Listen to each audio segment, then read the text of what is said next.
কৌশিকের থেকে এমন সরাসরি উত্তর তুবা মোটেও আশা করেনি। আলতো হাতে ধাক্কা দিয়ে কৌশিককে সরিয়ে দিয়ে খাটের কাছে চলে গেল তুবা। নিজ উদ্যোগে আলমারি খুলে এক এক করে কৌশিকের জামা কাপড় বের করতে লাগলো। কাজে মনোযোগ দিয়ে নিজেকে সামলানোর চেষ্টা করলো। নিজের পছন্দ মতো শার্ট প্যান্ট দিয়ে আলাদাভাবে ভাঁজ করে রাখলো। কৌশিক দেয়ালের সাথে হেলান দিয়ে দাঁড়িয়ে শুধু দেখে যাচ্ছে। দুই হাত আড়াআড়ি ভাবে বুকে গুজে ভাঁজ করা। তুবা ব্যস্ত হাতে কৌশিকের জামা কাপড় ভাঁজ করে লাগেজে রাখতে রাখতে বলল, আর কি কি লাগবে আপনার? দেখিয়ে দিন, আমি সব গুছিয়ে দিচ্ছি। আমার তো তোকে লাগবে। সে তো পেয়েই গেছেন। আচমকা কৌশিক তুবার কোমর পেঁচিয়ে ধরল। সঙ্গে সঙ্গে চলন্ত হাত থেমে গেল তুবার। কৌশিক এক হাতে তুবার কোমর পেঁচিয়ে ধরে অন্য হাতে তুবার মুখের উপর পড়ে থাকা চুলগুলো কানের পিছে গুজে দিল। তুবার চোখে চোখ রেখে মোহনীয় কণ্ঠে বলল, পেলাম আর কই, কাছে থেকেও দূরে। সরুন তো, কাজ করতে দিন। বেইমানি করলি তো বউ। নিয়ম অনুযায়ী আজ তোকে নিজের করে পাওয়ার কথা ছিল, দিলি না, এটা কিন্তু অন্যায়। কৌশিকের এমন করুণ স্বরে আকুতি শুনে ঠোঁট কামড়ে হাসল তুবা। হুট করে লজ্জা শরমের মাথা খেয়ে পায়ের পাতা ভর দিয়ে উঁচু হয়ে কৌশিকের কপালে আলতো করে ঠোঁটের ছোঁয়া বসিয়ে দিল। এরপর দুই হাতে কৌশিকের ঘাড় জড়িয়ে ধরল। একদম বউদের মতো অধিকার নিয়ে বলল, এবার হয়েছে বরমশাই। খুবই কম। তুবা এবার কৌশিকের ডান গালে কষে চুমু খেলো। কৌশিক পানসে মুখে বলল, শান্তি পাচ্ছি না কেন? তুবা এবার কৌশিকের বাম গালে শক্ত করে চুমু খেলো। কৌশিকের চোখে মুখে এখনো হতাশা। তুবা বুঝতে পারলো কৌশিক কিসের জন্য মুখ লটকিয়ে রেখেছে। বুঝতে পেরে ঠোঁট কামড়ে হাসলো। ডান বামে একবার তাকিয়ে দেখলো কেউ আছে কিনা, কিন্তু এই মাঝরাতে ওরা দুজন ছাড়া আশেপাশে আর কেউ নেই। তুবা সুযোগ পেয়ে গেল। এক হাতে কৌশিকের ঘাড় জড়িয়ে ধরে ওস্টে ওস্টে মিলিয়ে দিল। এক গাঢ় চুমন শেষে সরল তুবা। কৌশিকের ঠোঁটের কোণে তখন প্রাপ্তির হাসি ঝুলে আছে। তুবা আগ্রহ নিয়ে জিজ্ঞেস করলো, এবার? খুব খুশি। বলেই প্রশস্ত হাসলো কৌশিক। সেই সাথে তুবার ঠোঁটেও হাসি ছড়িয়ে পড়লো। তুবা আরো একটু শক্ত করে গলা জড়িয়ে ধরলো কৌশিকের। অনুনয় সুরে বলল, ঘুরতে নিয়ে যাবেন আমাকে? কোথায় যেতে চাস? গ্রামে যাওয়ার পর কোনো একদিন মাঝ রাতে দুজন হাঁটতে বের হব। আপনার হাত ধরে গ্রামের ফাঁকা মাঠের সবুজ ঘাসের ওপর খালি পায়ে হাঁটবো।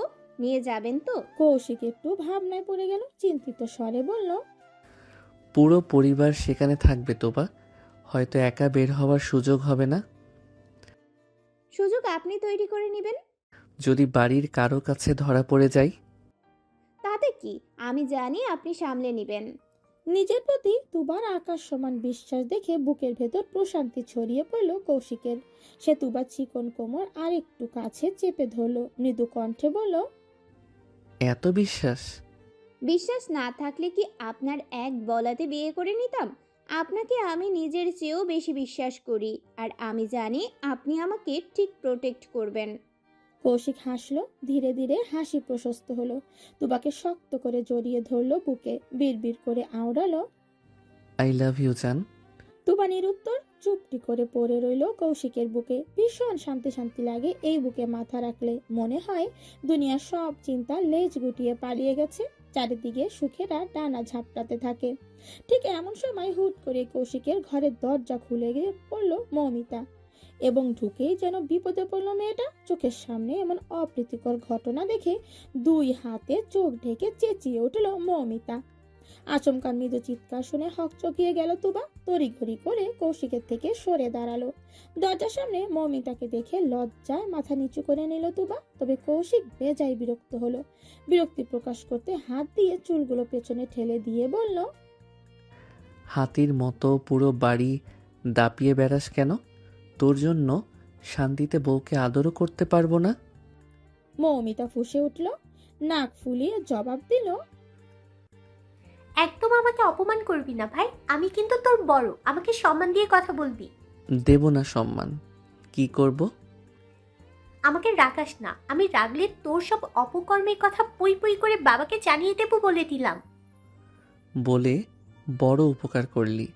এত রাতে বিবাহিত ভাইয়ের ঘরে কি? যা ভাগ। মমিতা তর্ক করার ভাষা হারালো। ধূপধাপ পা ফেলে কৌশিকের টেবিলের কাছে চলে গেল। এরপর টেবিল থেকে কৌশিকের ল্যাপটপটা নিয়ে আবারও ধূপধাপ পা ফেলে ঘর থেকে বেরিয়ে গেল। যাওয়ার আগে ঠাস করে দরজা আটকে দিতে ভুলল না। তুবা হতাশ ভঙ্গিতে কপাল চাপড়ালো। নিজের ঘরে যাওয়ার জন্য পা বাড়ালো। তৎক্ষণাৎ কৌশিক পেছন থেকে ডেকে উঠল। শোন। তুবা থেমে গেল। কৌশিক পায়ে পায়ে এগিয়ে এলো কাছে। তুবার মুখোমুখি হয়ে দাঁড়িয়ে সামান্য ঝুঁকে বলল, বেড়াতে যাচ্ছিস? ইটস ওকে, কিন্তু সেখানে শামিমা ফুপির ছেলে সিফাত থাকবে। ওর থেকে দূরে থাকবি। আমি যেন তোকে ওর সাথে কোনো প্রকার কথা বলতে না দেখি, মনে থাকবে? কৌশিকের ঠান্ডা হুমকি শুনে তুবা ভাবনায় পড়ে গেল। এই সিফাত তুবাদের পাড়া প্রতিবেশী ফুপির ছেলে। সেই ছোটবেলায় একবার মজা করে বলেছিল, বড় হয়ে আমি তুবাকে বিয়ে করব। এরপর থেকে কৌশিক ছেলেটাকে দুই চোখে সহ্য করতে পারে না। এখন তো আবার সরাসরি হুমকিও দিল।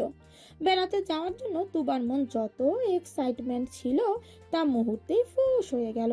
এখন তো তুবার ভয় হচ্ছে সেখানে গিয়ে আবার কোনো বিপত্তি না ঘটে। সময়টা গোধূলির পূর্ব লগ্ন। বিশাল আকাশ জুড়ে রাশি রাশি মেঘপুঞ্জ দল বেঁধে ভেসে বেড়াচ্ছে। উত্তপ্ত সূর্যের তেজটাও বেলা গড়ানোর সাথে সাথে ফিকে হয়ে গেছে। দেহে ছুঁয়ে যাচ্ছে ফিনফিনে শীতল হাওয়া। ঢাকার ব্যস্ততম রাস্তা পার করে গ্রামের মেঠো পথ ধরেছে বড়সড় মাইক্রোবাসটা। সবুজ মাঠের বুক চিরে ছুটে চলেছে নির্দিষ্ট গন্তব্যে। গাড়িতে অবস্থান করছে ভূঁইয়া পরিবারের সকল সদস্য। গাড়ি ড্রাইভ করছে কৌশিক নিজে। পাশে বসেছে নীরব। এই তো আর একটু আম্মা, আমরা প্রায় চলে এসেছি। কিন্তু তুবার মন মানল না। বিগত 2 ঘন্টা ধরে তার বাবা একই কথা বলে যাচ্ছে, কিন্তু গন্তব্য আর চোখের সামনে ধরা দিচ্ছে না। শারীরিক অস্বস্তি বিরক্তি নিয়ে তুবা অধৈর্য হয়ে গেল। ঠোঁট ভেঙে কান্নার মতো মুখ বাঁকালো। হুট করেই আবারও পেট মুচড়ে বমির চাপ বাড়ল। লাফিয়ে উঠে গাড়ির জানালা দিয়ে মাথা বের করে হুড় হুড় করে বমি করে দিল। ময়না বেগম অতিষ্ঠ ভঙ্গিতে কপাল চাপড়ালেন। নিচু কণ্ঠে ধমকে উঠলেন মেয়েকে। এত বড় হয়েছে অথচ এখনো গাড়িতে চলতে পারে না। এই মেয়েকে আমি বিয়ে দিব কিভাবে? বলতে বলতে পানির বোতল এগিয়ে দিলেন। তাহিদ সাহেব মেয়েকে নিজের সাথে আগলে ধরে পানি খাওয়ালেন। কৌশিক গাড়ি চালাতে চালাতে একবার ঘাড় ঘুরিয়ে তাকালো। চোখে মুখে তার স্পষ্ট চিন্তার ছাপ। এক পলক তুবার ক্লান্ত পরিশ্রান্ত মুখটা দেখে গাড়ির গতি বাড়িয়ে দিল। অত্যন্ত দক্ষতার সাথে কাঁচা রাস্তার এক একটা বাঁক পেরিয়ে অবশেষে গাড়িটা থামলো পুরনো আমলের এক দোতলা বাড়ির সামনে। গাড়ির আওয়াজ পেতেই বাড়ির ভেতর থেকে দৌড়ে বেরিয়ে এলেন মাঝ বয়সী একজন নারী। সাথে একজন পুরুষ মানুষও আছে। দেখে বোঝা যাচ্ছে ওনারা দুজন স্বামী স্ত্রী। মূলত ওনারা দুজন জামাল সাহেবের দূর সম্পর্কের আত্মীয়। মহিলার নাম শামিমা আর তার স্বামী কামাল। এক ছেলে সিফাতকে নিয়ে তারা এই বাড়িতে থাকেন। মূলত জামাল সাহেব বাড়ির দেখাশোনা করার জন্য ওনাদের এখানে থাকতে দিয়েছেন।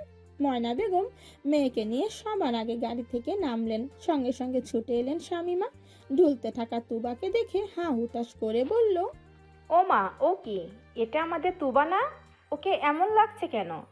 কি আর বলবো আপা, মেয়ে আমার গাড়িতে চলতে পারে না। পুরো রাস্তা 4-5 বার বমি করেছে। ওকে ভিতরে নিয়ে গিয়ে শুয়ে দিব। ঘর পরিষ্কার আছে তো? বাড়িঘর সব তৈরি। আপনাদের আসার কথা শুনিয়েই আমি ঘরবাড়ি ধুয়ে মুছে পরিষ্কার করে রেখেছি। আসেন আসেন, ভেতরে আসেন। ফটাফট জবাব দিয়ে ময়না বেগমের সাথে তুবাকে ভেতরে নিয়ে যেতে সাহায্য করলেন শামিমা। এরপর পুরুষ সদস্যরা সবাই বাড়ির ভেতরে প্রবেশ করলো এবং সব শেষে বাচ্চারা দল বেঁধে চৌঘাটে পা রাখলো। পুরনো আমলের বাড়িটায় 2 তলা মিলে মোট 22টা ঘর আছে। জামাল সাহেবের বাবা অনেক শখ করে বাড়িটা তৈরি করেছিলেন যাতে নাতি নাতনি আত্মীয় স্বজন আসলে থাকার জায়গার কমতি না হয়। হতবাগা মানুষটা নাতি নাতনির মুখ তো দেখে যেতে পারলেন না, আর না পারলেন আত্মীয় স্বজন ভর্তি বাড়ি দেখতে। তার আগেই তিনি দুনিয়া থেকে চির বিদায় নিয়েছেন। পুরনো কথা ভাবতে ভাবতে পুরো বাড়িতে একবার চোখ বুলালেন 3 ভাই। এরপর বাড়ির কর্তারা নিচতলায় ঘরগুলো নিজেদের জন্য বেছে নিলেন। বয়স হয়েছে তাদের, হাঁটু কোমরের সমস্যা। এই বয়সে সিঁড়ি দিয়ে ওঠা নামা কষ্টসাধ্য। অপরদিকে বাচ্চারা সবাই দোতলা বেছে নিল নিজেদের জন্য। তুবাকে একটা ঘরে শুইয়ে রেখে গেছেন ময়না বেগম। তুবার পাশের ঘরটা কৌশিক নিজের জন্য বেছে নিল। এরপর পর্যায়ক্রমে মৌমিতা, রিয়া আর নীরব নিজেদের জন্য রুম সিলেক্ট করলো। এরপর সবাই যার যার মতো ফ্রেশ হতে চলে গেল। কৌশিক নিজের রুমে যেতে গিয়েও হঠাৎ কদম জোড়া থামিয়ে দিল। পেছন ফিরে দেখলো পুরো দোতলা খালি। হুট করেই দরজা করে ভেতরে লাগেজটা ধাক্কা দিয়ে হাঁটা দিল পাশের ঘরের দিকে, যে ঘরটা বর্তমানে তুবার। শেষবার তুবাকে খুবই অসুস্থ অবস্থায় দেখেছিল কৌশিক। এখন কাছ থেকে না দেখে শান্তি পাচ্ছে না। ঘরে ঢুকে আস্তে করে দরজাটা চাপিয়ে দিল। ইতিমধ্যে সন্ধ্যা পেরিয়ে গেছে, চারিদিকে আবছা অন্ধকার নামতে শুরু করেছে। গ্রামে হয়তো রাতটা খুব তাড়াতাড়ি নামে, এই যেমন একটু আগেও সব পরিষ্কার ছিল, অথচ চোখের পলকেই পুরো ঘরটা অন্ধকারে ছেয়ে গেছে। সেই অন্ধকারের বুক চিরে সামনে এগিয়ে এলো কৌশিক। ঘরে লাইট জ্বালানোর প্রয়োজন বোধ করলো না। গুটি গুটি পায়ে সোজা বিছানার কাছে এসে থামলো। গভীর ঘুমে আচ্ছন্ন তুবা। চোখে মুখে লেপ্টে আছে এক আকাশ সমান ক্লান্তি। এতে যেন কৌশিকের দেহের শক্তিও ফুরিয়ে এলো। আগে পিছে না ভেবে কৌশিক সোজা তুবার পাশ ঘেঁষে শুয়ে পড়লো। ঘুমন্ত তুবাকে টেনে বুকে নিল। তুবার গভীর ঘুমে ব্যাঘাত ঘটলো এবার। পিটপিট করে চোখ মেলে তাকালো। আবছা অন্ধকারে কৌশিকের সুদর্শন মুখ স্পষ্ট জ্বলে উঠল। তুবা অবোধের মতো কয়েক পল তাকিয়ে রইল। এরপর দুই হাতে কৌশিককে জড়িয়ে ধরে বুকে মুখ গুজলো। অর্থাৎ মেয়েটা এখনো ঘুমের ঘোরেই আছে। ভাবতেই মিটিমিটি হাসলো কৌশিক। ওকে জ্বালানোর উদ্দেশ্যে তুবার গলায় মুখ গুজে দিল। আচমকা গলায় খোঁচা খোঁচা দাড়ির ঘষা লাগায় চমকে চোখ মেলে চাইলো তুবা। এ পর্যায়ে মস্তিষ্ক সজাগ হলো। আতঙ্কিত কণ্ঠে বলল, আপনি এই সময় এখানে? কৌশিক ছাড়ল না তুবাকে, বরং চিকন দেহটা টেনে আরো একটু নিজের সাথে মিশিয়ে নিল। গলায় মুখ গুজে রেখেই আওড়ালো, আমি খুব ক্লান্ত চান। I need energy. তাতে আমি কি করব? ঘরে গিয়ে রেস্ট করুন। আমার এনার্জির গোডাউন তো তুই। একটু এনার্জি দিবি জান? কিভাবে? তুবার চোখে মুখে প্রশ্ন, সেই সাথে চোখে ভয়। এটা তাদের নিজের বাড়ি হলেও এখানে সচরাচর আসা হয় না। নতুন জায়গায় নতুন মানুষও আছে, কেউ দেখে ফেললে খুব বিশ্রী ঘটনা ঘটে যাবে। তুবার চিন্তিত কণ্ঠ শুনে গলা থেকে মুখ তুলল কৌশিক। ভ্রু নাচিয়ে বলল, এত ভয় কেন? এটা নতুন জায়গা, কেউ এসে পড়বে। হুম, কেউ আসবে না। এই মুহূর্তে সবাই যার যার ঘরে বিশ্রাম নিচ্ছে। নিচে ডাকলেও রাত 8টায় খাওয়ার জন্য ডাকবে। এখন সবে সন্ধ্যা 6:30। হাতে এখনো 1.5 ঘন্টা সময় আছে। তবে আমার জন্য 10 মিনিটই এনাফ। তুবার মনে সংশয় কিছুটা কমলো, কিন্তু পুরোপুরি গেল না। ঘরের দরজা শুধু চাপিয়ে রাখা, লক করা নয়। চাপানো দরজার দিকে তাকিয়ে তুবা থেমে থেমে বলল, দরজা ওটা বন্ধ করলে ভালো হয় না? তাহলে তো অ্যাডাল্ট আদর করতে ইচ্ছে করবে। তুই কি রাজি হবি? তুবা দুই হাতে মুখ ঢাকলো।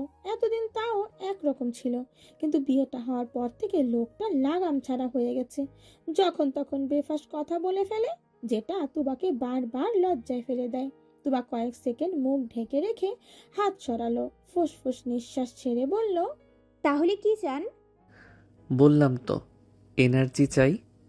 আমি কি ধরে রেখেছি আপনাকে, নাকি বারণ করেছি? তুই বারণ করলেও শুনবো নাকি? বলেই তুবার কপালে গাঢ় এক চুমু এঁকে দিল। তুবার ফোলা ফোলা দুই গালে গভীরভাবে ঠোঁটের ছাপ বসিয়ে দিল। তুবা আবেশে চোখ বন্ধ করে নিল। কৌশিক তুবার বন্ধ চোখের পাতায় আলতো করে চুমু খেলো। তুবার কাঁপতে থাকা পাতলা ঠোঁটে আস্তে আস্তে ঠোঁট ছোঁয়ালো। এরপর ওষ্ঠের চুম্বন গাঢ় হলো। শক্ত করে ঠোঁট চেপে ধরে শব্দ করে চুমু খেলো। এরপর তৃপ্তির স্বরে বলল, ঠোঁট তো নয়, যেন মধুর খনি, একেবারে কড়া মিষ্টি। শরীরের অর্ধেক এনার্জি এখান থেকেই পেলাম। তুবা লজ্জা পেয়ে মুখ ঘুরিয়ে নিল, ঠোঁট কামড়ে ধরে হাসলো। কৌশিক তুবার উপর থেকে সরে গেল, সোজা হয়ে শুয়ে দুই হাত ছড়িয়ে ডাকলো, বুকে আয় তো যান। ভেতরটা কেমন যেন খালি খালি লাগছে। তুবা কোনো প্রতি উত্তর করলো না, চুপচাপ বাধ্য মেয়ের মতো এগিয়ে গেল। কৌশিকের সুটাম দেহের ওপর নিজের ছোটখাটো দেহটা ছাড়িয়ে দিল। বিড়াল ছানার মতো গুটিয়ে রইল বুকে। কৌশিক দুই হাত আগলে নিল তুবাকে, মাথার চুলে হাত ডুবিয়ে দিয়ে প্রশ্ন করলো, এখনো খারাপ লাগছে? তুবা ডানে বামে মাথা নাড়ল, মিনমিন করে জবাব দিল, খারাপ লাগছিল, এখন আপনি কাছে আছেন না, এখন ভালো লাগছে। তাহলে বলছিস আমি তোর ভালো থাকার কারণ? তুবা আরো একটু ঘনিষ্ঠ হলো। কৌশিকের উন্মুক্ত বুকে আঁকিবুকি করতে করতে বলল, শুধু ভালো থাকা হবে কেন? আপনি আমার বেঁচে থাকার কারণ, আমার সুখের চাবিকাঠি। তুবার উত্তরে কৌশিক খুশি হয়ে গেল। দুই হাতে শক্ত করে ঝাপটে ধরলো তুবাকে, যেন বুকের পাঁজর ভেদ করে ভেতরে ঢুকিয়ে নেয়ার প্রয়াস। শক্ত স্বর আধার রাতের চেয়েও গভীর। আই লাভ ইউ জান। দুই কপতি যখন একে অপরের সাথে প্রেম বিলাসে ব্যস্ত, ঠিক এমন সময় তুবার ঘরের দরজা ঠেলে ভেতরে ঢুকলো নীরব। ঢুকতে ঢুকতে বলল, তোপা, রিমিকে একটু ফোন করতো। বলতে বলতে সামনে তাকাতেই থ মেরে গেল ছেলেটা। সামনে দৃশ্য দেখে সঙ্গে সঙ্গে পেছনে দূরে দাঁড়ালো। তুবা হক চকিয়ে উঠে বসে পড়েছে। লজ্জায় কান দুটো গরম হয়ে গেছে মেয়েটার। কৌশিক বিরক্ত নিয়ে উঠে বসলো। ঠাস করে সুইচ টিপে ঘরের লাইট জ্বালালো। হলদেটে লাইটের আলোতে কৌশিকের সুটাম দেহ এবার স্পষ্ট তুবার দিকে দৃষ্টিগোচর হলো। কৌশিক বিছানা থেকে নামতে নামতে ঝটপট টি শার্ট গায়ে জড়িয়ে নিল। এরপর হাত দিয়ে চুলগুলো ঠিক করতে করতে বলল, মানে তোরা ভাই বোন সবগুলো কসম খেয়ে রেখেছিস আমাকে শান্তিতে একটু রোম্যান্স করতে দিবি না? তোদের জ্বালায় আমার ফাঁকা মাঠে অথবা জঙ্গলে গিয়ে বাসর করতে হবে, না হলে আমার ভবিষ্যৎ অন্ধকার। নীরব এই পর্যায়ে ঘুরে দাঁড়ালো। নিজেকে নির্দোষ প্রমাণ করতে নিজের পক্ষে যুক্তি দাঁড় করালো। আমি আবার কখন কোথায় বের করে দিলাম? আমি তো শুধু তোমাকে বলতে এসেছিলাম রিমির সাথে ফোন দিয়ে কথা বলতে। তোর ফোন নষ্ট নাকি রিমির নাম্বার তোর কাছে নেই, কোনটা? ফোনও ঠিক আছে, নাম্বারও আছে, কিন্তু রিমি আমাকে ব্লক করে রেখেছে। বলতে বলতে নীরবের চোখে মুখে চিন্তার রেশ ছড়িয়ে পড়লো। বিড়বিড় করে আওড়ালো, না জানি কি হচ্ছে ওখানে, আমি নেই। এই সুযোগে যদি রবিন রিমিকে পটিয়ে ফেলে। ভাবতেই গায়ে কাঁটা দিয়ে উঠল নীরবের। তাদের কথোপকথনের এক পর্যায়ে ঘরের দরজা ঠেলে ঢুকলো আরো একজন। খোলা দরজার দিকে তাকিয়ে আচমকা কৌশিকের শান্ত মেজাজ বিগড়ে গেল। আগুন লাল চোখে তাকালো আগত ব্যক্তির দিকে, যেন চোখ দিয়ে জ্বালিয়ে পুড়িয়ে ভস্ম করে দেবে। অপরদিকে তুবারও অন্তরাত্মা কেঁপে উঠলো। মনের মধ্যে ভয় দানা বাঁধলো। এবার কিছু একটা হবে, পাক্কা কিছু হবে। পুরনো আমলের কাঠের দরজাটা হাট করে খোটা। চৌখাটের বাইরে শটান হয়ে দাঁড়িয়ে আছে সিফাত। মুখে তার চমৎকার হাসি, উজ্জ্বল চোখ দুটো সোজা তুবাতে স্থির। সিফাত ঝটপট পায়ে ভেতরে ঢুকলো। ঘরে উপস্থিতি কৌশিক এবং নীরবকে এক প্রকার উপেক্ষাই করলো। তুবার থেকে দুই হাত দূরে এসে থামলো। ফট করে পেছনে মুড়িয়ে রাখা হাতটা সামনে মেলে ধরলো। সিফাতের হাতে একটা ফুটন্ত পদ্ম ফুল। ফুলটা তুবার দিকে এগিয়ে দিয়ে হাসি মুখে প্রশ্ন করলো, কেমন আছো তুবা? অনেকদিন পর দেখা হলো, বেশ বড় হয়ে গেছো। তুবা ভয়ে ভয়ে চোখে একবার কৌশিকের দিকে তাকালো। সঙ্গে সঙ্গে অন্তরাত্মা কেঁপে উঠল তুবার। কৌশিক কেমন যেন ভয়ানক দৃষ্টিতে তাকিয়ে আছে। মনে হচ্ছে চোখ দিয়ে জ্বালিয়ে পুড়িয়ে ভস্ম করে দেবে। ওর এমন ভয়ানক লুক দেখে শুকনো ঢোক গিলল তুবা। তৎক্ষণাৎ সিফাত আবারও বলল, কিছু বলছো না যে? আচ্ছা, ফুলটা নাও। তুমি তো পদ্ম ফুল পছন্দ করো, শুধুমাত্র তোমার জন্য এই ভর সন্ধ্যায় বিল থেকে এটা তুলে এনেছি, নাও ধরো। বলে এই ফুলটা এগিয়ে দিল। এই পর্যায়ে তুবা পড়ে গেল মহাবিপাকে। কৌশিক এখানে আসার আগেই শাসিয়ে রেখেছে সিফাতের সাথে যেন কোনো প্রকার কথা না বলে, কিন্তু সামনাসামনি একটা মানুষকে উপেক্ষা করবে কিভাবে? এটা কি দৃষ্টিকটু দেখায় না? তুবা ইতস্ত বোধ করলো। মিনমিন করে ছোট্ট করে জবাব দিল, লাগবে না ভাইয়া, আমার আর পদ্ম ভালো লাগে না। আমি তুবা কথা শেষ করতে পারলো না। আচমকা ধুম করে চাপা শব্দে দেয়াল কেঁপে উঠল। তুবা চমকে পেছন ফিরে তাকালো। তাকাতেই চোখ দুটো বিকট আকার ধারণ করলো। কৌশিক সজোরে দেয়ালে ঘুষি মেরেছে। তুবার সাথে চোখও পড়তেই কৌশিক হন হন করে ঘর থেকে বেরিয়ে গেল। তুবা অবধের মতো তাকিয়ে রইল শুধু। ঘরে উপস্থিত নীরব আর সিফাতও অবাক। কি থেকে কি হলো কেউ বুঝে ওঠার আগেই কৌশিক আবারও ঘরে ফিরে এলো। সেকেন্ডের ব্যবধানে তুবার হাতটা শক্ত করে ধরে নিজের সাথে নিয়ে আবারও ঘর থেকে বেরিয়ে গেল। ঘরে রয়ে গেল হতবম্ব নীরব আর সিফাত। মিনিটখানেক সময় কেটে গেল পিনপতন নীরবতায়। নীরবতা ভেঙে সিফাত বলে উঠল, এটা কি হলো? কৌশিক ভাই এমন রেগে গেল কেন? ভাইয়া তোমার উপর রেগে আছে তাই। ফট ফট করে উত্তরটা দিয়ে জিভে কামড় দিল নীরব। ঝোঁকের বসে সত্যটা মুখ থেকে বেরিয়ে গেছে। এবার বাকি সত্য বের হওয়ার আগেই দ্রুত স্থান ত্যাগ করলো নীরব। রেখে গেল ভাবনায় মশগুল সিফাতকে। সে বিড়বিড় করে আওড়ালো, সেই ছোটবেলা সেই ছোটবেলায় একবার ঝামেলা হয়েছিল কৌশিক ভাইয়ের সাথে, সেটা তোবাকে নিয়ে। সে তো রেগে আমাকে অনেক মেরেছিল, ঘুষি দিয়ে নাকটা ফাটিয়ে দিয়েছিল। তখন থেকে আমার নাকের নকশা বদলে গেছে। তবে মাঝখানে তো অনেক বছর কেটে গেছে, আমি তো সব ভুলে গেছি। তাহলে এই মানুষটা বলিনি কেন? এত প্রোটেক্টিভ ভাইও হয়, আজব। আপন মনে বিড়বিড় করতে করতে ঘর থেকে বেরিয়ে এলো সিফাত। রাতে খাবার খেতে নিচে নেমেছে সবাই। এই বাড়িতে ডাইনিং টেবিল নেই। সাধারণত ভাবে গ্রামের মানুষ মাটিতে বসে খায়। আজকের খাওয়ার আয়োজন নিচেই করা হলো। বসার ঘরের মেঝেতে 2 সারি করে লম্বা মাদুর পেতে দিলেন কনকচাপা বেগম। এরপর একে সবাই মিলে মাদুরে বসে পড়ল। খাবার রান্না ও পরিবেশনে বাড়ির গিন্নিদের সাহায্য করলো শামীমা। সিফাতকে জামাল সাহেব নিজের পাশে বসিয়েছেন। বড্ড আদর করেন তিনি ছেলেটাকে। এই যেমন খাওয়ার ফাঁকে ফাঁকে তিনি সিফাতের পিঠে হাত রাখছেন, ভালো মন্দ খোঁজ খবর নিচ্ছেন। লেখাপড়া কেমন চলে সেটাও জিজ্ঞেস করলেন। সিফাতও মাথা নিচু করে ভদ্রভাবে জবাব দিল। আত্মীয়তার খাতিরে সিফাত মাঝে মাঝে ঢাকায় জামাল সাহেবদের সাথে দেখা করতে যায়। তবে বিগত 4 বছরে ছেলেটা একবারও ঢাকা যায়নি। এজন্য জামাল সাহেবের খোঁজ খবরের লিস্ট বড় হয়েছে। অপর পাশের মাদুরে বসা কৌশিক তীক্ষ্ণ চোখে তাকিয়ে শুধু দেখলো। খাবার আর গলা দিয়ে নামছে না, শুধু প্লেটে আঙুল নাড়াচাড়া করছে। বিষয়টা অন্যদের নজর এড়ালেও তুবার নজর এড়ালো না। তুবা শান্ত চোখে একবার কৌশিকের দিকে চাইলো। চেহারা কেমন যেন ফ্যাকাশে উদাসীন। তুবার নজর ঘুরিয়ে কৌশিকের প্লেটের দিকে তাকালো। হাতের উল্টো পিঠের আঙুলের গোড়া লালচে হয়ে আছে। তখন দেয়ালে অত জোরে ঘুষি দেওয়ার কি প্রয়োজন ছিল? এখন নিশ্চয়ই হাত ব্যথা করছে। আচমকা তুবার মনটা খারাপ হয়ে গেল। খাবার আর গলা দিয়ে নামলো না। মন খারাপ করে নিজেও প্লেটে আঙুল ঘোরাতে লাগলো। পাশ থেকে মৌমিতা ধাক্কা দিল তুবাকে। কিরে, খাচ্ছিস না কেন?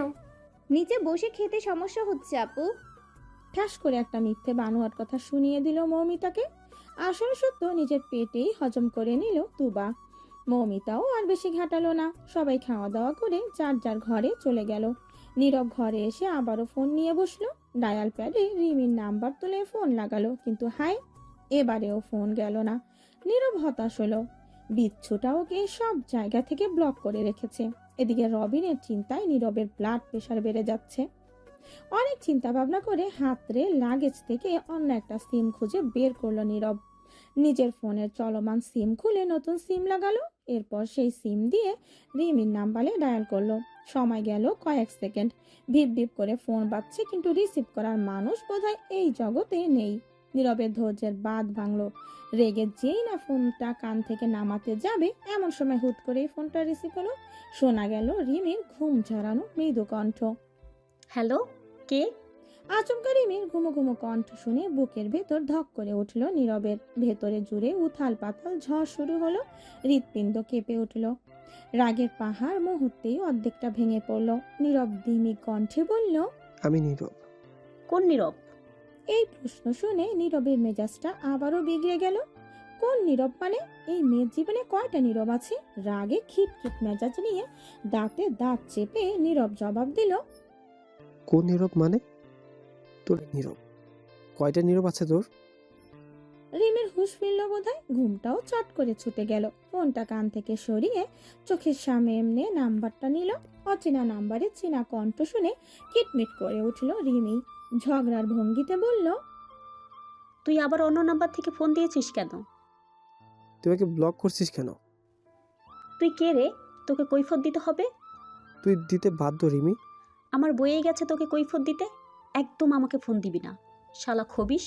দাঁত খিচে গালি দিয়েই খট করে ফোনটা কেটে দিল রিমি। সঙ্গে সঙ্গে এই নাম্বারও ব্লক করে দিল। রাগে নীরবের শরীর থরথর করে কাঁপছে। এই নারী জাত খুবই ভয়ঙ্কর। এদের তেল চারদিক থেকে চুইয়ে চুইয়ে পড়ে। কি এমন অন্যায় করেছে নীরব? সেদিন মুখ ফসকে শুধু মোটা বলে ফেলেছিল রিমিকে, ব্যাস এটুকুই। এই রাগে মেয়েটা কথা বলা বন্ধ করে দিয়েছে, সব জায়গা থেকে ব্লক করে দিয়েছে। এটা কি ছেলে মানুষই নয়? নীরবের রাগ বাড়লো। রাগে কাঁপতে কাঁপতে ঝটপট একটা মেসেজ লিখলো, হৃদয়, এই রবিনের দিকে নজর রাখিস তো। ওই শালা যেন রিমির আশেপাশে না ঘেঁষতে পারে। বিস্তারিত আমি ঢাকায় ফিরে জানাবো। এইটুকু লিখে টুক করে হৃদয়ের নাম্বারে মেসেজটা সেন্ড করে দিল। সঙ্গে সঙ্গে রিপ্লাই এলো। নীরব ফোঁস করে নিঃশ্বাস ছাড়লো, টান টান হয়ে বিছানায় শুয়ে পড়লো। মাথার উপর ঘুরতে থাকা সিলিং ফ্যানের দিকে তাকিয়ে রাগে কিটমিট করতে করতে আওড়ালো, একবার শুধু ঢাকায় ফিরি, তোকে আমি দেখে নিতে পারিনি। আমাকে জ্বালানোর শাস্তি তুই হারে হারে টের পাবি। রাত তখন প্রায় 12টা ছুঁই ছুঁই। হঠাৎ করেই তুবার ঘুমটা ভেঙে গেল। নড়েচড়ে উঠে বসতেই পেটের ভেতর কেমন যেন মুচড়ে উঠল। তুবা থ মেরে বসে রইল কিছুক্ষণ। তখন কৌশিকের দুঃখে দুঃখ মেলাতে গিয়ে খাবারের দানা পেটে পড়েনি। এখন ভেতর থেকে রাক্ষসে খিদে বলছে, খেতে দে, না হলে তো নারী বুড়ি খাবো। নিরুপায় হয়ে ফোঁস করে নিঃশ্বাস ছাড়লো তুবা। ভাবলো পানি দিয়ে আজ পেট পূর্ণ করা যাক। ভাবতে ভাবতে উঠে দাঁড়ালো। টেবিলের কাছে গিয়ে আরো একবার হতাশ হলো, জগটা পুরো ফাঁকা। উপায় না পেয়ে ফোনের ফ্ল্যাশ জ্বালিয়ে ঘর থেকে বেরিয়ে আসলো তুবা। উদ্দেশ্য রান্নাঘরে গিয়ে পানি খাবে। ভাবনা মোতাবেক কয়েক কদম এগোতেই দোতলার লম্বা বারান্দায় কাউকে দাঁড়িয়ে থাকতে দেখলো। প্রথমে খানিকটা ভয় পেয়ে গেল তুবা। এই মাঝরাতে অন্ধকারে কে দাঁড়িয়ে থাকতে পারে? কোনো ভূত টুত নয় তো? তুবা শুনেছে গ্রামে নাকি রাত গভীর হলে ভূতের ঢাকা মেলে। যদিও তুবা আধুনিক শিক্ষা নিয়ে বড় হওয়া মেয়ে, ভূত টুতে সে একদম বিশ্বাস করে না। কিন্তু আজ হঠাৎ করেই কেমন যেন মনে ভয় চেপে ধরেছে। হয়তো নতুন জায়গা, তাই ভয়ে ভয়ে বুকে পা টিপে টিপে এগিয়ে আসলো তুবা। এতক্ষণ ধরে ফোনের ফ্ল্যাশ নিচের দিকে রেখে এগিয়েছে। বেশ খানিকটা কাছাকাছি এসে তুবা ঠিক করলো এবার লাইটটা সামনের দিকে তাক করবে। কিন্তু কেন যেন সাহসে কুলেছিল না। যদি ভয়ানক চেহারার অতি প্রাকৃতিক কিছু চোখের সামনে ধরা দেয়, তাহলে তো তুবা এখানেই হার্ট অ্যাটাক করবে। ধরো ধরো বুকে ভয় চেপে ফোনটা উঁচু করে ধরলো তুবা। সঙ্গে সঙ্গে শুকিয়ে যাওয়া মনে এক ফোঁটা পানির ছোঁয়া পেল যেন। ভয়ে জ্ঞান না হারালো, এবার খুশিতে নির্ঘাত জ্ঞান হারাবে। বারান্দা রেলিং ধরে দাঁড়িয়ে আছে কৌশিক। মাঝরাতে দূরের মাঠে মনোযোগ দিয়ে তাকিয়েছিল। এমন সময় নিজের দিকে লাইটের আলো পড়ায় ঘাড় ঘুরিয়ে পেছনে ফেলে তাকালো। চাঁদের আবছা আলোয় তুবার ভয়ার্ত মুখ স্পষ্ট দেখতে পেল। কৌশিক ঘুরে কিছু বলবে তার আগেই ঝড়ের গতিতে ছুটে এলো তুবা। একটা ছোটখাটো সাইক্লোনের বেগে আছড়ে পড়লো কৌশিকের বুকে। সজোরে বালি খেলো শক্ত বুকের সাথে নরম দেহতা। তুবার বুকের বেগতিক ধুকপুকানি কৌশিকে স্পষ্ট টের পেল। সঙ্গে সঙ্গে এক হাতে তুবার কোমর জড়িয়ে ধরলো, অন্য হাত রাখলো তুবার থুতনিতে। কণ্ঠে কৌতূহল, কি হয়েছে জান? এত ভয় পেয়ে আছিস কেন? তুবা জোরে জোরে শ্বাস টানছে। কোনো মতে নিঃশ্বাস নিয়ন্ত্রণে এনে বলল, এমন ভূতের মতো দাঁড়িয়ে আছেন কেন? আমি কত ভয় পেয়েছি জানেন? হার্ট অ্যাটাক হতে হয়নি, ভূত বলে কিছু হয় না বোকা। কিন্তু অশরীরই আছে। কৌশিক তর্কে গেল না। ছোট্ট করে নিঃশ্বাস ছেড়ে বলল, আচ্ছা সরি, ভুল হয়ে গেছে। কিন্তু তুই এত রাতে বাইরে কেন? সঙ্গে সঙ্গে গড় গড় শব্দে তুবার পেট আবারও মুচড়ে উঠল। ভয়ের কারণে খিদের কথা প্রায় ভুলেই বসেছিল। কৌশিক ঠোঁট কামড়ে হাসলো। হয়তো তুবার পেটের গড় গড় শব্দ সেও শুনতে পেয়েছে। কৌশিককে হাসতে দেখে তুবা লজ্জায় মাথা নিচু করে নিল। কৌশিক নির্বিশেষ তাকিয়ে রইল কয়েক সেকেন্ড। এরপর তুবার কোমর থেকে হাত সরিয়ে স্বাভাবিক হলো। আলতো করে তুবার হাতটা ধরে বলল, আয় আমার সাথে। কোথায়? কাজী অফিসে কেউ বারবার যায় না, রান্নাঘরে চল, খাওয়ার কিছু আছে কিনা দেখি। তুবা দাঁড়িয়েই রইল। মিনমিন করে জবাব দিল, খাবার নেই তো। কৌশিক শান্ত চোখে তাকালো তুবার দিকে। মুচকি হেসে বলল, আমার একমাত্র বউকে না খাইয়ে রাখবো না, চল আমার সাথে। সময়টা প্রায় মধ্যরাত। নিকোষ কালো অন্ধকারে ঘাপটি মেরে ঝিঝি পোকা ডেকে চলেছে। মাঝে মাঝে দূর থেকে বেওয়ারিশ কুকুরের ডাক ভেসে আসছে। দূরের কোনো ঝোপঝাড়ে বুনো শিয়ালও তাল মিলিয়ে সুর ধরেছে। শুনশান নীরবতা ছিন্ন করে রাতের পাখিও হালকা সুরে ডাকছে। গ্রামগঞ্জে এগুলো নিত্যদিনের ছবি। হুট করে শহর থেকে আগত কেউ মাঝরাতে বাইরে বের হলে পাক্কা ভয়ে জ্ঞান হারাবে। এই যেমন তুবা ভয়ে মৃদুমন্দ কাঁপছে। দোতলা থেকে নেমে বড় উঠানটায় যেন পার হতে পারছে না। কৌশিকের একটা বাহু শক্ত করে ঝাপটে ধরে আছে। কৌশিক যেন বুঝে গেল। চলতে চলতে কদম থামিয়ে দিল। আচমকা চলন্ত কদম থামিয়ে দেয় হক চকিয়ে গেল তুবা। মাথা তুলে কৌশিকের দিকে তাকালো। মুহূর্তে কোনো ভাবনা চিন্তা ছাড়াই এক হাতে তুবাকে জড়িয়ে ধরলো কৌশিক। শান্ত চোখে তাকালো তুবার ভয়ার্ত মুখে, মৃদু হেসে বলল, ভয় নেই জান, আমি আছি তো। তুবা ঠোঁট ছাড়িয়ে হাসল। কৌশিকের বলা এই দুটো বাক্য তুবার বুকে সাহসের পাহাড় গড়ে তুলল। সত্যিই তো, তুবার কিসের ভয়? তার কৌশিক ভাই পাশে থাকতে তাকে কেউ ছুঁতে পারবে নাকি? কৌশিক কি তার হাত দুমড়ে মুচড়ে ভেঙে দেবে না? এক বুক সাহস নিয়ে তুবা কদম মেলালো কৌশিকের সাথে। সোজা রান্নাঘরে এসে হাতের বাঁধন আগলা করলো কৌশিক। তুবাকে ছেড়ে দিয়ে রান্নাঘরের লাইট জ্বালালো। এরপর সূক্ষ্ম নজরে খোঁজাখুঁজি করে দেখলো খাবার কি আছে। আপাতত রান্না করা কোনো খাবার নেই। কনকচাপা বেগমের পুরনো অভ্যেস, খাওয়া শেষে অবশিষ্ট খাবার আশেপাশের অভাবী মানুষদের দিয়ে দেন। আজও তার ব্যতিক্রম হয়নি। কৌশিক ঠোঁট কামড়ে কিছুক্ষণ ভাবলো। ভাবতে ভাবতে তুবার দিকে তাকালো। তুবা বেশ আগ্রহ নিয়ে কৌশিকের দিকে তাকিয়ে আছে। সেই আগ্রহ ভরা চোখ দুটো দেখে কৌশিকের বুক চিরে এক দীর্ঘ নিঃশ্বাস বেরিয়ে এলো। এখন তাকে ঝটপট কিছু রান্না করতে হবে। তার পাশে দাঁড়ানো বলদ তো রান্নাও করতে পারে না, শুধু খেতে পারে। কি করা যায় ভাবতে ভাবতে কৌশিক বয়াম হাতড়ে পাউরুটির প্যাকেট বের করলো। বয়ামে এক প্যাকেট নুডলসও ছিল। কৌশিকের মুখে এ পর্যায়ে হাসি ফুটে উঠল। ঘাড় ঘুরিয়ে তুবার দিকে তাকালো, দুষ্টুমির ছড়ে বলল, কি খাবি বল? বাংলার বার্গার, বিদেশি নুডলস, নাকি এই হ্যান্ডসাম ড্যাশিং ছেলে? তুই যেটা চাস সেটাই পাবি। এইগুলো বলেই কিটকিটিয়ে হাসলো কৌশিক। তুবা লজ্জায় নজর সরিয়ে নিল। এই মাঝরাতে এমন লাগাম ছাড়া কথার কোনো মানে আছে? হাসপাস করে উঠল তুবা। নজর অন্যদিকে ঘুরিয়ে মিনমিন করে বলল, আপাতত পেটে কিছু একটা চালান করা ফরজ। হ্যান্ডসাম ছেলেটার বিষয়ে না হয় পরে ভাববো। ইন্টারেস্টিং কিছু মিস করলি? এক রহস্যজনক হাসি দিয়ে বাক্যটা আওড়ালো কৌশিক। এরপর সোজা হয়ে উঠে দাঁড়ালো। সিলিন্ডারে চাবি লাগিয়ে গ্যাসের চুলা অন করলো।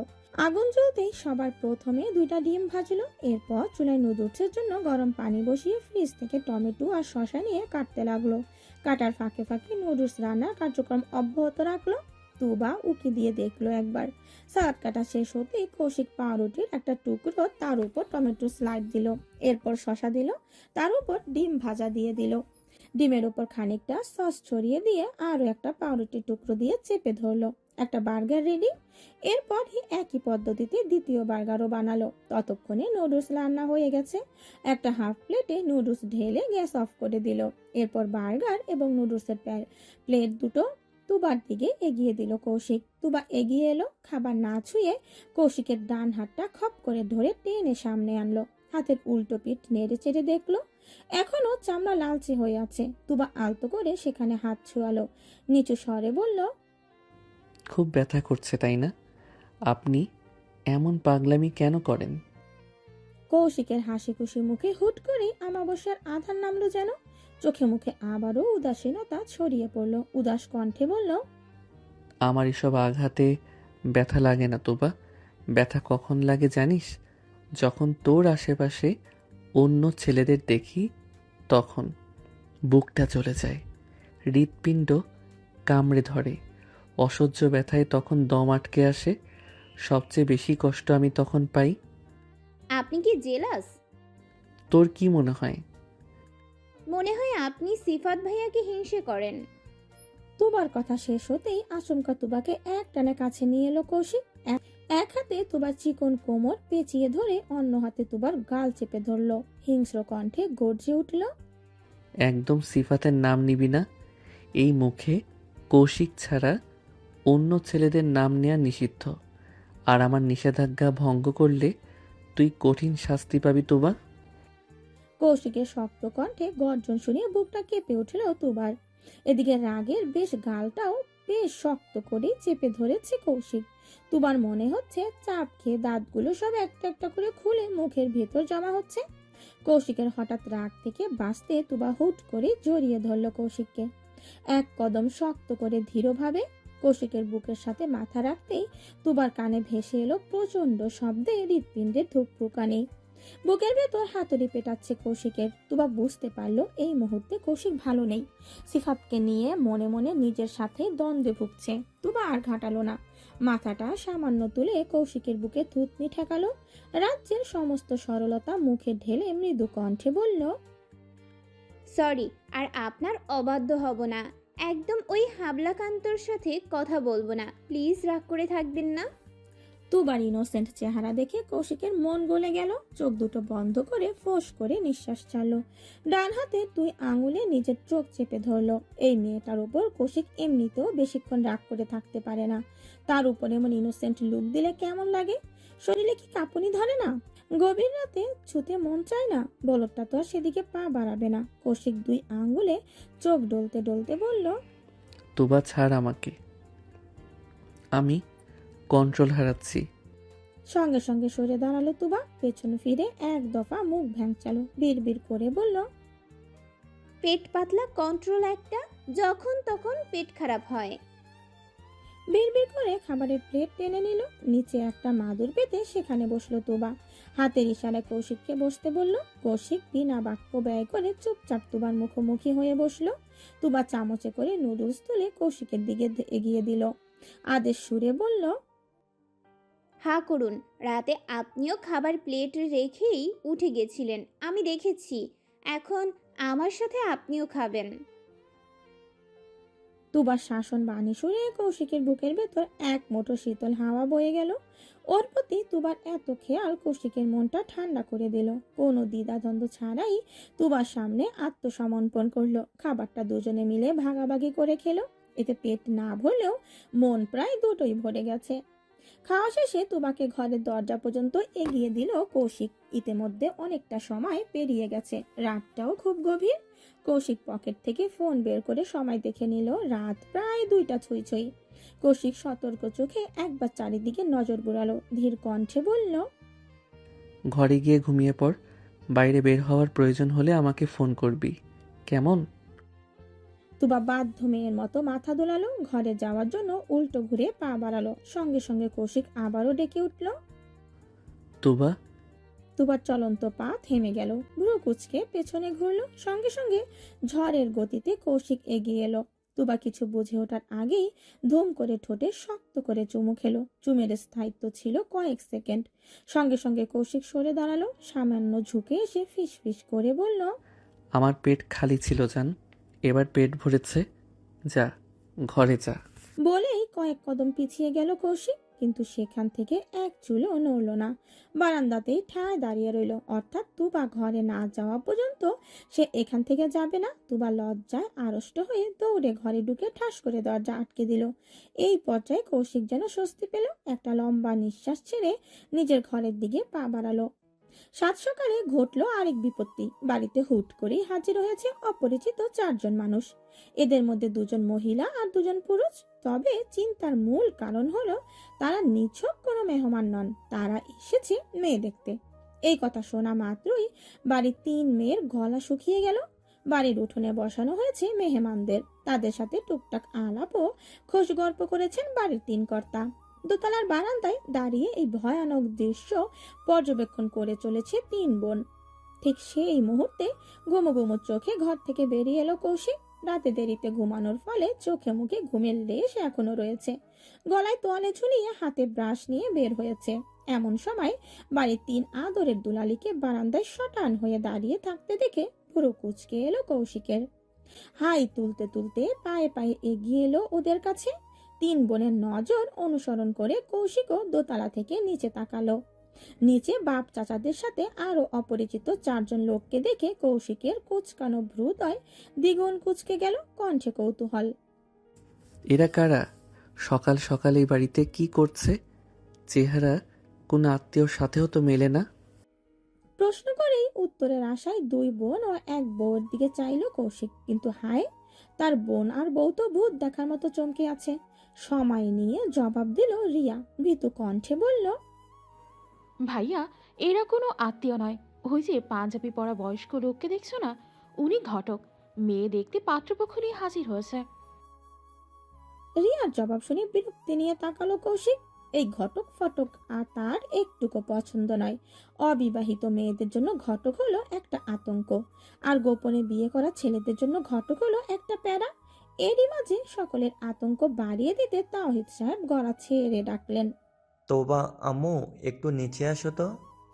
ব্যাস এই ডাকটুকুই যথেষ্ট ছিল পরিস্থিতি ঘেঁটে দিতে। তাওহিদ সাহেবের ডাক শুনে বুকের ভেতর ধক করে উঠল কৌশিকের। দুই কানে সজোরে বজ্রপাত ঘটল। শরীরের রক্ত টকবক করে ফুটতে শুরু করলো। দাঁতে দাঁত চেপে তাকালো তুবার দিকে। ওর অবস্থা আরো কাহিল। বেচারি কেমন পাথরের মতো দাঁড়িয়ে ঠকঠকিয়ে কাঁপছে, যেন কোনো মুহূর্তে জ্ঞান হারাবে যেন। আতঙ্কিত চোখে ঘাড় ঘুরাতেই কৌশিকের লাল হয়ে যাওয়া চোখের সাথে চোখ মিলল তুবার। কৌশিক শান্ত অথচ গা হিম করা কণ্ঠে বলল, এখান থেকে এক পাও নড়বি না তোবা। যদি ভুল করেও নিচে যাস, আই সোয়ার সবকটাকে জানে মেরে ফেলবো। কৌশিকের গা হিম করা বজ্র কণ্ঠ শুনে কেঁপে উঠল তুবা। অতিরিক্ত দুশ্চিন্তায় গলা শুকিয়ে এলো মেয়েটার। হৃৎপিণ্ড কয়েকবার সজোরে কেঁপে উঠল। তুবা অসহায় চোখে চাইলো কৌশিকের দিকে। এরপর নজর ঘুরিয়ে তাকালো নিচে। দোতানায় দ্বিধাদ্বন্দ্বে পিষে গেল তুবার ছোট্ট মন। তপ্ত শ্বাসে বেরিয়ে এলো বুক চিরে। নিরুপায় হয়ে ঠায় দাঁড়িয়ে রইল সেখানে। এরই মধ্যে তাওহিদ সাহেব আরো দুবার ডেকেছেন মেয়েকে। বাবার ডাকে সাড়া দেওয়ার শক্তিও তুবার দেহে অবশিষ্ট নেই। কৌশিক চোখ পাকিয়ে তাকালো। শক্ত গলায় হিস হিস করে বলল, এখান থেকে এক পাও যেন নড়তে না দেখি। নিচে যাওয়ার চিন্তা তো মাথাতেও আনবি না। যা হবে আমি দেখে নেব, কিন্তু তোকে যেন পরপুরুষের সামনে দেখতে না পাই। শক্ত কণ্ঠে এক প্রকার শাসিয়েই ধূপ ধাপ পা ফেলে নিচে নেমে গেল কৌশিক। যাওয়ার পথে পেস্ট লাগানো ব্রাশটাও হাত থেকে ছুঁড়ে ফেলে দিল। ব্রাশ ব্রাশ জাহান নামে যাক। এক ব্রাশ গেলে 10টা ব্রাশ আসবে, কিন্তু বউ হারালে সেটা আর ফিরে পাওয়া যাবে না। ধূপধাপ কদম ফেলে নিচে নেমে জামাল সাহেবের পাশে বসলো কৌশিক। দুই বাপ বেটার মধ্যে ইঞ্চি খানেক দূরত্ব। জামাল সাহেব নিজের পাশে ছেলেকে বসতে দেখে হেসে বললেন, এটা আমার ছেলে। কৌশিক তীক্ষ্ণ চোখে তাকালো অচেনা চারজন ব্যক্তির দিকে। বাবার কথা উপেক্ষা করে যথাসম্ভব গম্ভীর কণ্ঠে প্রশ্ন করল, পাত্র কোনটা? একটু দূরে চেয়ারে আলাদাভাবে ঘটক বসেছিলেন। কৌশিকের প্রশ্ন শুনে তিনি পান খাওয়া লালচে দাঁত বের করে বললেন, পাত্র আসেনি বাবা, কথাবার্তা ঠিকঠাক হলে ছেলেকে নিয়ে আসবো। কৌশিক যেন সামান্য একটু স্বস্তি পেল।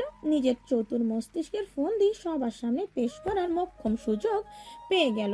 বসে থাকা জলচকির পেছন দিকে হেলে গিয়ে বলল, দেখাশোনা হচ্ছে হোক, তাতে সমস্যা নেই, কিন্তু পাত্র নিয়ে আমাদের কিছু ডিমান্ড আছে। আসলে ডিমান্ডগুলো মূলত পাত্রীর দিক থেকে। ঘটকের সঙ্গে আসা ছেলে পক্ষের একজন মহিলা বলে উঠলেন, কি ডিমান্ড বাবা? তুমি নিঃসংকোচে বলো। বলতেই তো এসেছি, শুনুন তবে। প্রথমত, যেমন তেমন ছেলের হাতে আমার বাড়ির মেয়েকে তুলে দেব না। ছেলেকে হতে হবে অতি সুদর্শন, হাইট হতে হবে 6 ফুট, জিম করা একটা আকর্ষণীয় বডি থাকতে হবে, পেটে ভুঁড়ি থাকলে চলবে না, গায়ের রং হতে হবে ফর্সা। কোনো চাকরি করা ছেলে চলবে না। ছেলেকে হতে হবে মাস্টার্স পড়ুয়া, মানে লেখাপড়ার রানিং আর কি। বয়স হতে হবে 25-26-এর মাঝামাঝি, অবশ্যই সায়েন্সের স্টুডেন্ট, আর মোস্ট ইম্পর্টেন্ট। কৌশিককে কথা শেষ করতে দিল না জামাল সাহেব। মাঝপথেই ছেলেকে থামিয়ে দিয়ে ছেলের হাত চেয়ে ধরলেন। ছেলের কানের কাছে মুখ নিয়ে নিচু কণ্ঠে দাঁতে দাঁত চেপে বললেন, পাত্রের ডিমান্ড রাখছ নাকি নিজের নিখুঁত বর্ণনা দিচ্ছ বাপ?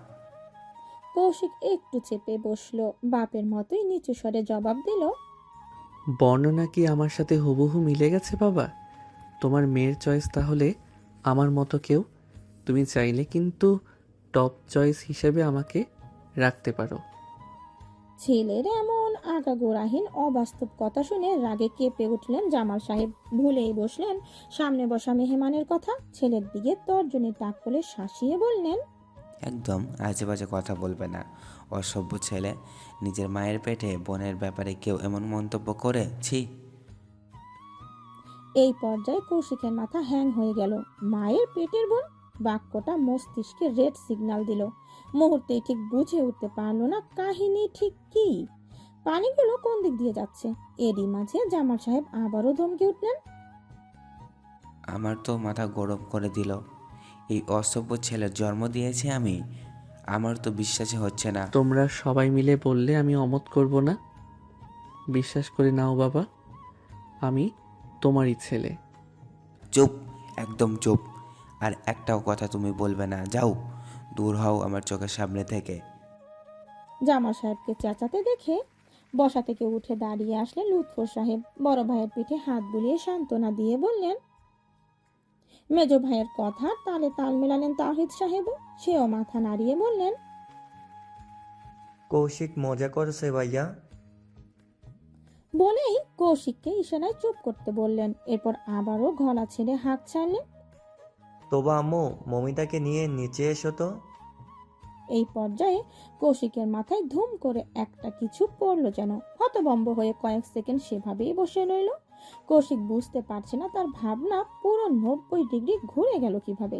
এখানে তাহলে ন্যাটা তার ঘাড়েরটা নয়, বরং মমিতার ঘাড়ের।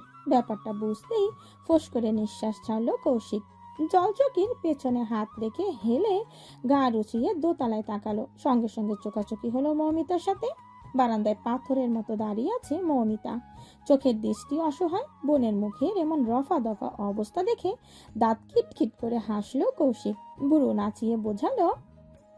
বিপরীতে মৌমিতা অসহায় দৃষ্টি নিক্ষেপ করলো। নিঃশব্দে 2 হাত জোর করে ইশারায় বোঝালো, ভাই আমাকে বাঁচা।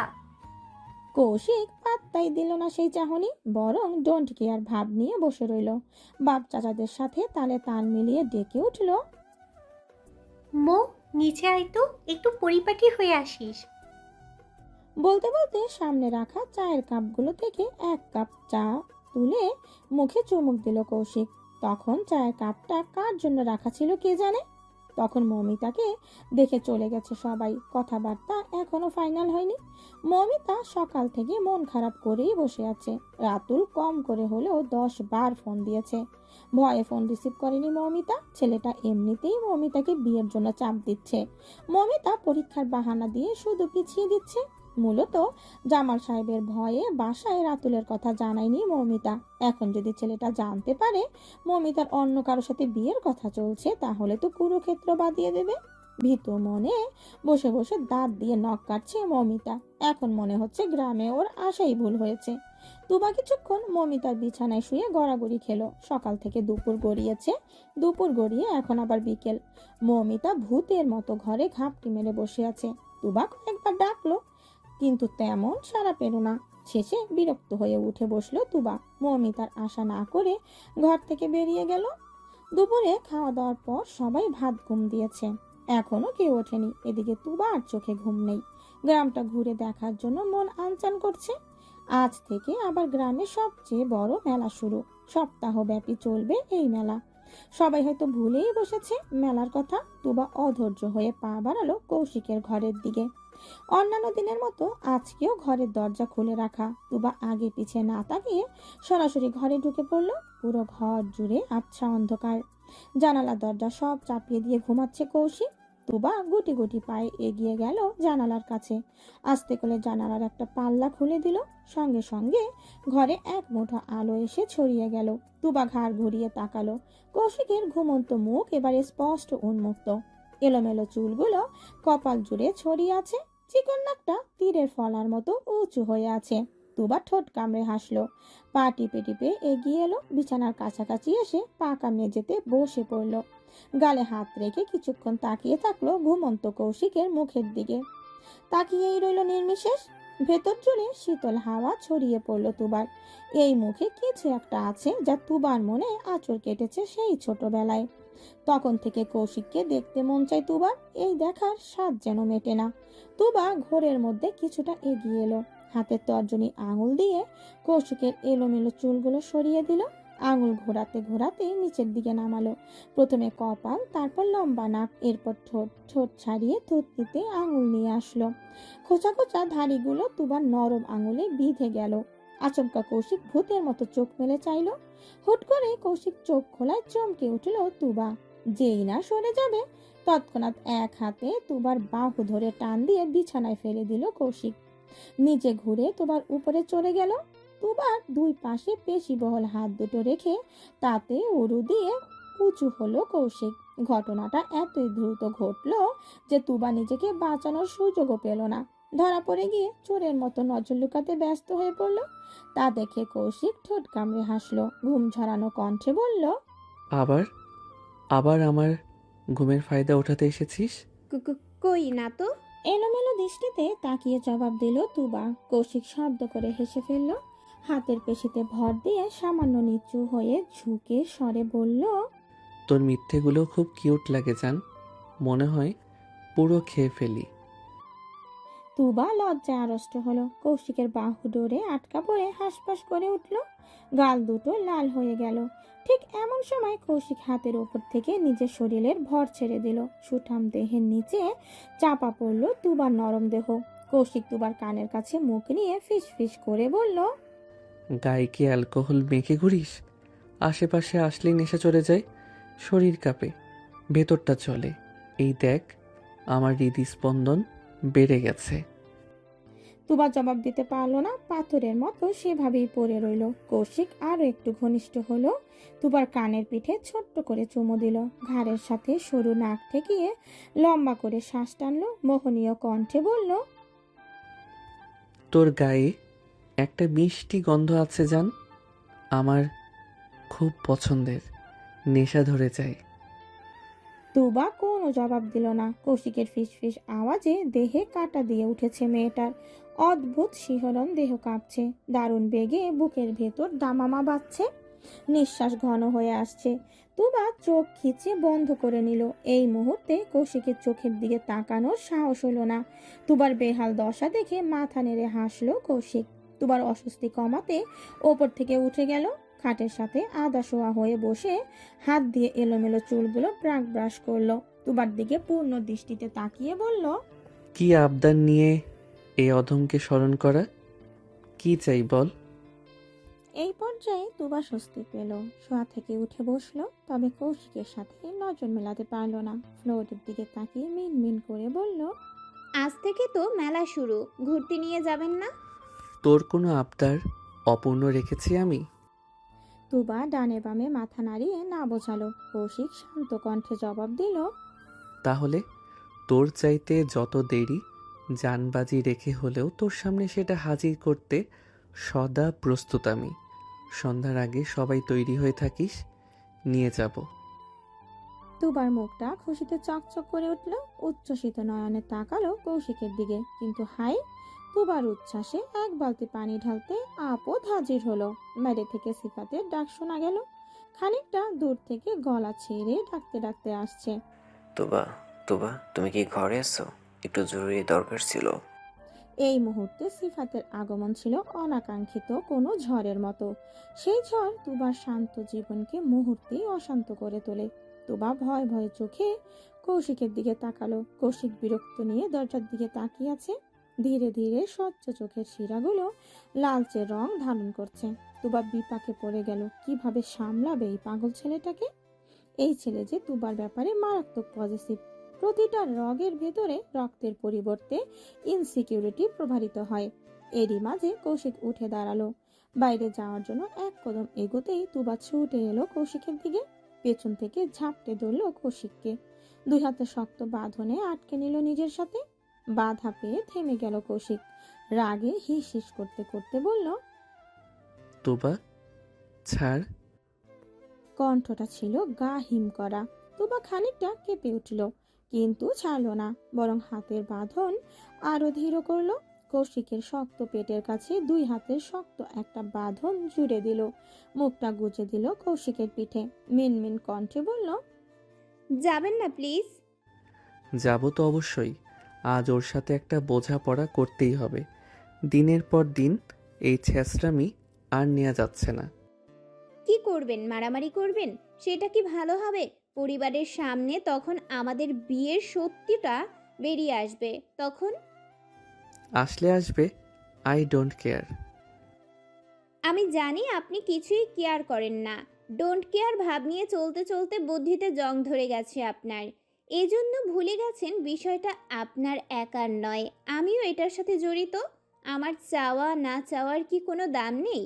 তুবার শেষাক্ত বাক্য শুনে থমকে গেল কৌশিক। তুবা চায় না ওদের বিয়ের কথা পরিবারের কেউ জানুক। মেয়েটা মারাত্মক ভীতু। ভাবতেই কৌশিকের বুক চিরে একটা দীর্ঘশ্বাস বেরিয়ে এলো। 2 আঙুলে চোখ চেপে ধরলো। সিফাত ততক্ষণে সিঁড়ি মারিয়ে দোতলায় উঠে পড়েছে। তুবার কণ্ঠস্বর নামিয়ে আনলো, নিচু স্বরে বলল, আসতে দিন ওকে, আমার ঘর চেক করে চলে যাবে। প্লিজ একটু চুপ হয়ে দাঁড়ান। কৌশিক যেন নিঃশব্দে মেনে নিল তুবার কথা। যেভাবে ছিল ঠিক সেভাবেই ঠায় দাঁড়িয়ে রইল। সিফাত ততক্ষণে তুবার ঘরের সামনে এসে হাজির। দরজায় 2 আঙুলের টোকায় ঠক ঠক শব্দ করে ডাকলো। তোবা, তুমি কি ভিতরে আসছো? ভেতর থেকে কোনো জবাব এলো না। সিফাত ধৈর্য নিয়ে অপেক্ষা করলো। জবাব না পেয়ে ফের বলল, আজ থেকে মেলা শুরু হয়েছে। তুমি না ঘুরতে যেতে চেয়েছিলে? চলো তোমাকে নিয়ে মেলা দেখিয়ে নিয়ে আসি। মেলায় তো আমিও যেতে চাই, কই কেউ তো আমাকে বললো না। রিয়া চলো ঘুরিয়ে নিয়ে আসি। রসিকতা করে কথাগুলো বলতে বলতে এগিয়ে এলো রিয়া। আচমকা তুবার পরিবর্তে রিয়ার জবাব শুনে কিছুটা অপ্রস্তুত হয়ে গেল সিফাত। কোনো মতে জোর করে মুখে হাসি টেনে বলল, ওই না মানে তোবা যেতে চেয়েছিল তাই আর কি। তুমিও যাবে, চলো তাহলে। যাবো তো বটেই, তুমি যখন নিজে থেকে বললে তখন কি আর না করা যায়। তবে আমি একা নই, সবাই মিলেই মেলায় যাব। বলেই একগাল হাসল রিয়া। সিফাত যেন এক বিন্দুও সন্তুষ্ট হলো না, তবে মুখে জোরপূর্বক হাসি ঠিকই অব্যাহত রাখলো। রিয়া ভ্রু নাচিয়ে বলল, কি, ঘুরতে নিয়ে যাবে না? তাহলে খুঁটির মতো দাঁড়িয়ে রইলে কেন? তোবা, তুবাকে আমি রেডি করিয়ে নিয়ে আসছি, তুমি যাও। রিয়ার জবাবে সিফাতের মন ক্ষুণ্ণ হলো। ছেলেটা মুখ ভার করে নিচে নেমে গেল। সিফাত যাওয়া পর্যন্ত রিয়া দাঁড়িয়ে রইল সেখানেই। 1 কদম সিঁড়ি পেরিয়ে সিফাত উঠোনে যেতেই রিয়া স্বস্তির নিঃশ্বাস ছাড়লো। একবার আর চোখে তাকালো কৌশিকের ঘরের দিকে। দরজাটা চাপানো, কিন্তু লক করা নয়। রিয়া গুটি গুটি পায়ে এগিয়ে গেল সেদিকে। কৌশিকের ঘরের দরজায় ছোট্ট করে টোকা দিয়ে বলল, রোমান্স শেষ হলে দুজন বাইরে এসো, আর ভাইয়া দরজা লক করে শেখো। এইটুকু বলেই মিটি মিটি হাসতে হাসতে চলে গেল রিয়া। ভেতর থেকে তুবা কান পেতে শুনছিল সবকিছু। বারান্দা ফাঁকা হতেই ফোঁস করে নিঃশ্বাস ছাড়লো। কৌশিক তখনও একইভাবে দাঁড়িয়ে। এই পর্যায়ে এসে মুখ খুলল, সারা জীবন এভাবেই ধরে দাঁড়িয়ে থাকবি নাকি? জড়িয়ে ধরলে সামনে থেকে ধরবি, পেছনে আবার কি? কৌশিকের এই রূপ খোঁচা মারা কথা শুনে জিভ কামড় দিল তুবা, তবে হার স্বীকার করলো না। উল্টো প্রতিবাদ করে বলল, আমার স্বামী, আমি সামনে থেকে জড়িয়ে ধরবো নাকি পেছন থেকে সেটা আমার বিষয়। তাতে আপনার কোনো সমস্যা? সমস্যা তো আমারই। আর তোর যে কোনো সমস্যা হয় না, এটা আরো বড় সমস্যা। মানে? কৌশিক জবাব না দিয়ে হুট করেই ঘুরে গেল। তুবার কোমরের 2 পাশে হাত রেখে নিজের দিকে টেনে নিল। মাথাটা সামান্য ঝুঁকিয়ে তুবার মুখোমুখি হয়ে নিচু কণ্ঠে বলল, একে তো স্বামী বলে দাবি করিস, আবার স্বামীর অধিকারও খাটাতে দিস না। কৃপণের মতো অনুভূতিগুলো তালাবন্দি করে রেখেছিস। আমার ছোঁয়াতেও তোর কোনো অনুভূতি আসে না। এটা কি সমস্যা নয়? বলতে বলতে আরো কিছুটা এগিয়ে এলো কৌশিক। তুবার চোখে গভীরভাবে চোখ নিবদ্ধ করলো।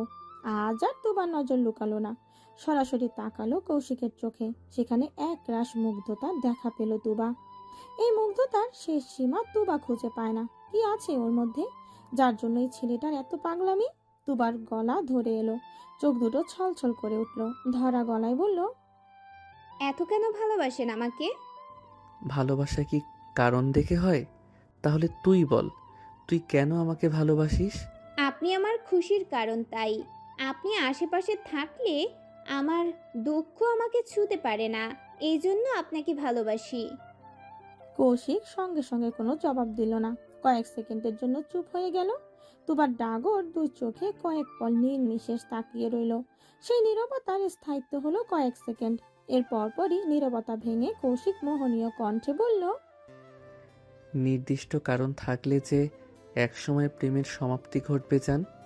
আমার তোকে ভালোবাসার নির্দিষ্ট কোনো কারণ নেই, আর না আছে আমার ভালোবাসার কোনো সীমারেখা। ওই মহাবিশ্বের যেমন কোনো শেষ নেই, তোর প্রতি আমার ভালোবাসাও কোনো শেষ নেই। তবে হ্যাঁ, একটা কথা বলতে পারি, তুই আমার মানসিক শান্তি, আমার সব ক্লান্তির মহৌষধ তুই। তুই আমার সুখের ঠিকানা। বেঁচে থাকার এক এবং একমাত্র কারণ। তুবার চোখ থেকে টুপটাপ করে কয়েক ফোঁটা অশ্রু গড়িয়ে পড়ল। কান্নার দাপটে গলা ধরে আসলো। অত্যাধিক খুশিতে চোখের অশ্রু বাঁধন ছাড়া হলো। শরীরের সর্বোচ্চ শক্তি দিয়ে জড়িয়ে ধরলো কৌশিককে। মুখ গুজে দিল কৌশিকের প্রশস্ত বুকে। নীরব চোখের জল বিছিয়ে দিল কৌশিকের বুকের একাংশ।